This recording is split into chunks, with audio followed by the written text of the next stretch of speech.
After the death of his mother, Taro Hanakio travels to his wealthy grandfather's estate.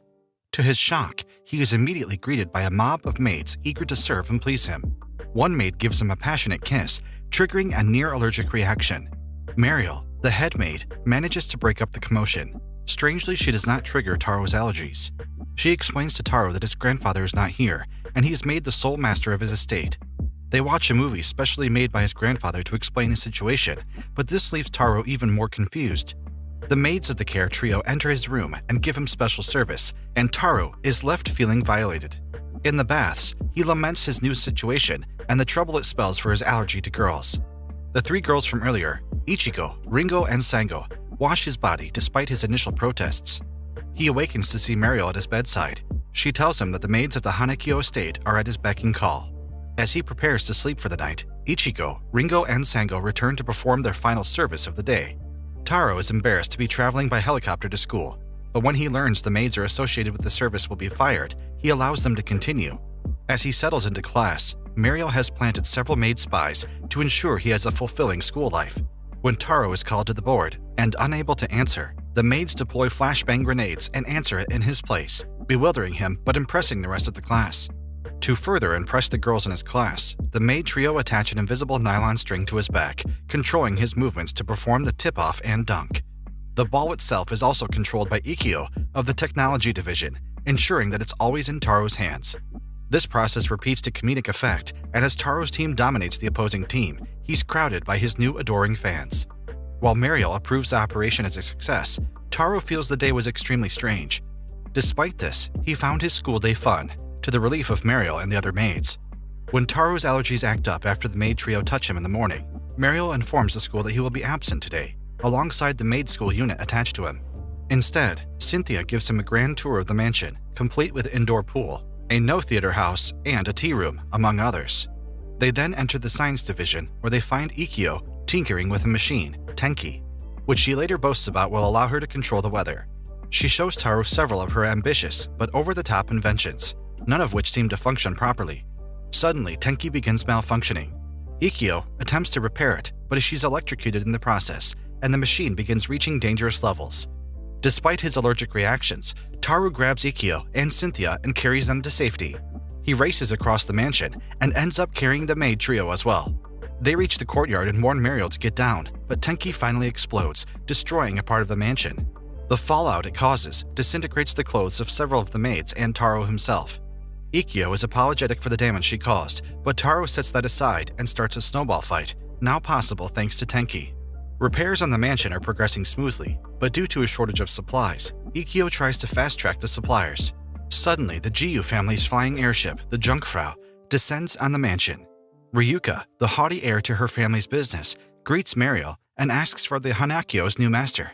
She's shocked to learn that the short and filthy Taro is the new head, and remarks that their family rivalry will not last for long. Mariel explains that the Hanakio and Jiyu families are eternal rivals, having competed over everything from infrastructure projects to restaurant chains. When Ryuka accidentally smacks her face on a girder Taro is carrying, she demands an apology for the scar it left on her face. Characteristically, Taro simply licks the wound, saying the scar won't last. Ryuka is greatly embarrassed, and her security detail quickly rushes to restrain Taro. As her other guards swarm to her aid, Ikkyo absent-mindedly happens upon the Jungfrau, and unaware that it's Ryuka's airship, strips it apart for scraps. Ryuka soon leaves, offering to forget the transgressions of the day. However, she's bewildered when she finds her airship completely bare and scrapped for parts. Meanwhile, Ikkyo is happy to have solved her supply problem. Konoe, the security division chief, has arrived back at the Hanakio estate.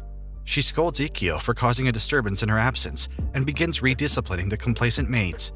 Konoe asks Mariel why Taro is helping with the mansion repairs, and she replies that he insisted on having a part-time job.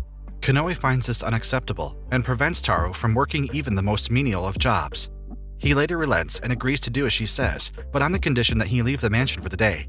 He goes out into town, while Konoe follows closely behind him. However, he sees through her disguise and asks for her help in picking out appropriate gifts for the maids. Later, Konoe learns that Taro was using his own money to buy the gifts for the maids to show his appreciation for their hard work.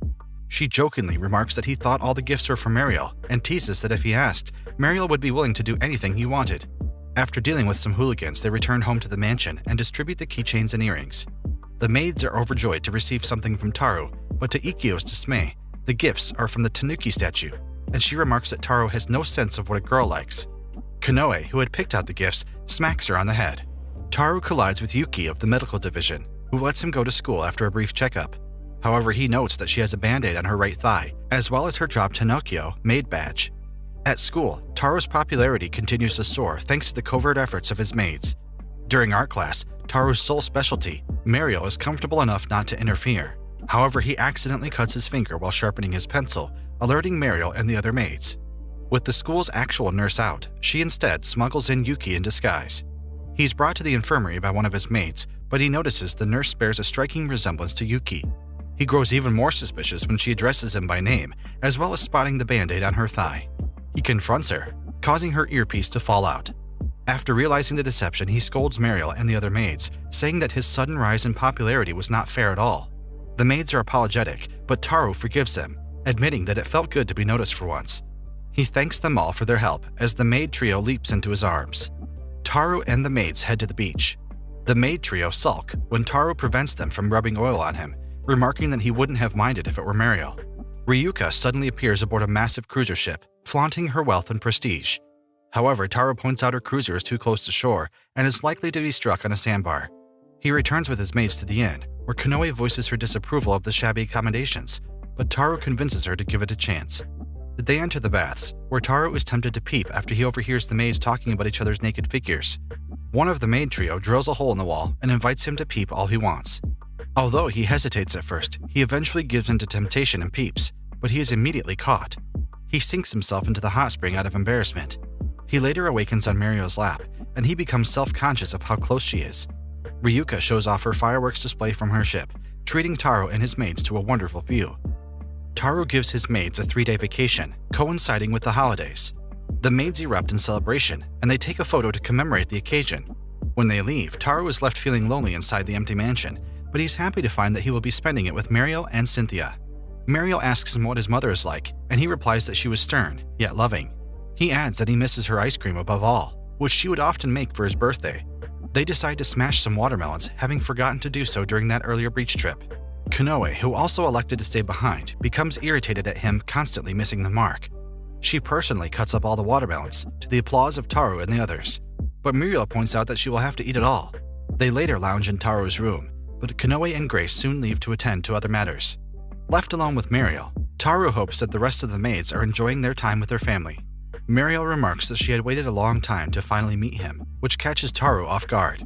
He decides to tell Muriel something important, but the maids of the house suddenly return, having decided that the mansion is where they belong after all.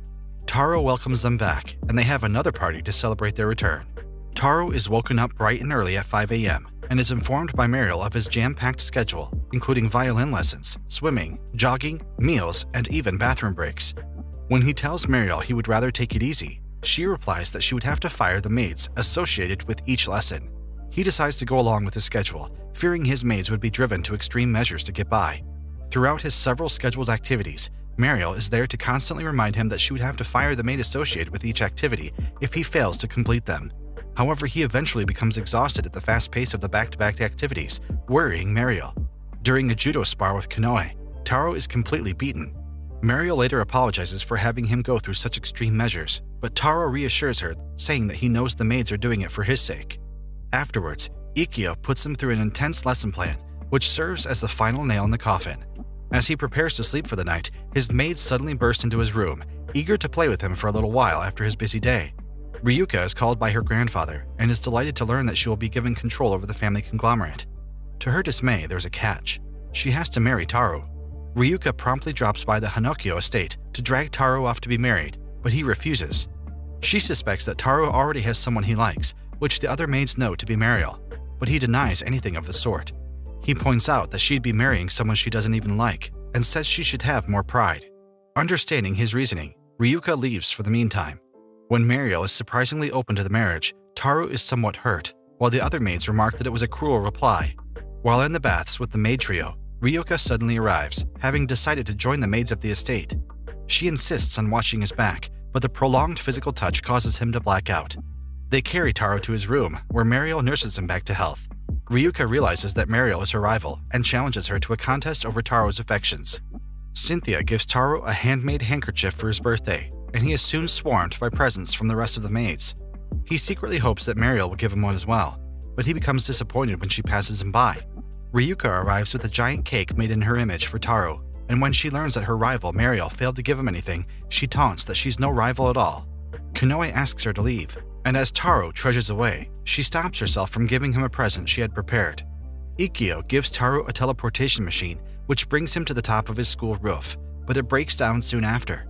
Taro is forced to walk for hours back to the mansion. There, he's greeted by Mariel, but she continues to act aloof, further depressing Taro. This continues in the bath, where even the efforts of the maid trio and Ryuka fail to cheer him up. He finally accepts that he won't receive a gift from Mariel and prepares to sleep. To his surprise, Mariel suddenly enters his room and presents him with a scoop of homemade ice cream, just like his mother used to make. She apologizes for the late entry, as she spent every spare moment she had to make it. Taro cries tears of joy and is relieved that she does not hate him.